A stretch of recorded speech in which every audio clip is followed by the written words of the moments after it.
Uncovering a story that not only has Detroit, but the whole nation in a chokehold. The disappearance and presumed murder of 13-year-old Naziyah Harris. What's up, y'all? My name is Ann Huncho, and welcome to The Dead End.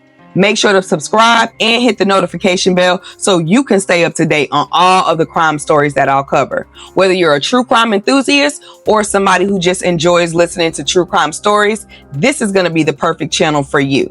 In today's episode, we're going to be going over all of the details and legal developments that are leading up to the upcoming trial for Naziyah Harris. Naziyah Harris is a bright 13-year-old who really had her whole life ahead of her up until January of 2024, where she vanished without a trace directly after school.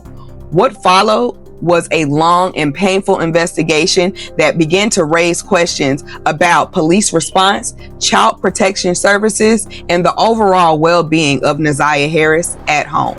On January 9th, 2024, which was the day of Naziyah's disappearance, she was last seen getting off the bus stop at the intersection of Cornwall and 3 Mile Drive. She later contacted Jarvis Butts, who was her aunt's 30-year-old boyfriend who had been previously accused of inappropriate acts with a minor. Same day, Naziyah was picked up by Jarvis and his coworker Cordell Wright and was taken to Ypsilanti and later returned to Detroit. Jarvis checked into a hotel that night, but Naziyah would never be seen again after this day. January 10th, Naziyah's grandmother, Annette Harris, then reported her disappearance to her school. The school decided to investigate her disappearance up until February 14th, when they hit a roadblock and decided to turn the investigation over to Detroit police. February of 2024, Detroit police take over the investigation and begin to canvass the last known whereabouts of Naziyah. At this time, they also interviewed Jarvis Butts to see what his story would be about his last known whereabouts when Naziyah was last seen.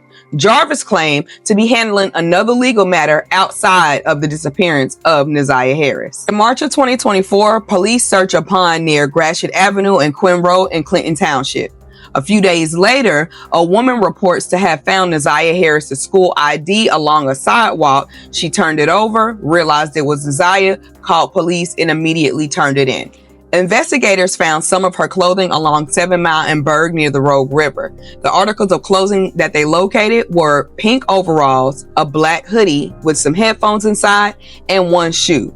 Evidence supported a possible struggle when these clothes were placed here.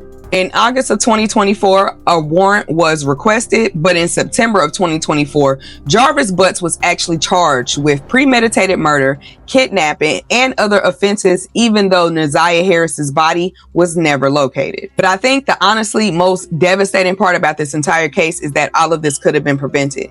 Back in 2022, someone reported that Jarvis had been inappropriately touching Naziyah Harris. The authorities had this report, did nothing about it, it was never investigated, and no further actions were ever taken. Without any surprise, Jarvis is now facing trial. In January of 2025, Judge Aaliyah Sabri ruled that there was enough evidence to actually proceed forward. Prosecutors believe that Jarvis actually intentionally unalived Naziyah Harris to cover up the ongoing abuse since 2022. Jarvis has entered a not guilty plea. Some key dates that we want to stay on a lookout ahead are June 20th, 2025 is the first calendar conference.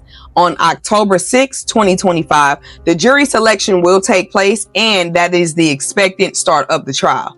This trial is expected to go about 3 to 4 weeks long. This case has sparked many of outrage across the country, and advocates are now calling for reforms on how police handle child abuse reports and how technology that are used by kids issued by the schools are more monitored for safety practices. The community is demanding accountability for not only just the accused, but from the systems that also were in place and failed Naziyah Harris. So if you're anything like me, you're going to want to follow this case more closely. So make sure that you subscribe and hit the notification bell so you stay up to date on all future releases about the Naziyah Harris case. Also, if you have any thoughts or comments that could raise awareness or just spark conversation, make sure to drop a comment below so we can get this conversation going. Naziyah Harris is more than just a headline. She's a child who deserves safety and a future, and unfortunately was let down by more than just her family, but the systems that were designed to be in place to protect her as well. Her name will never be forgotten, and her story will never go untold.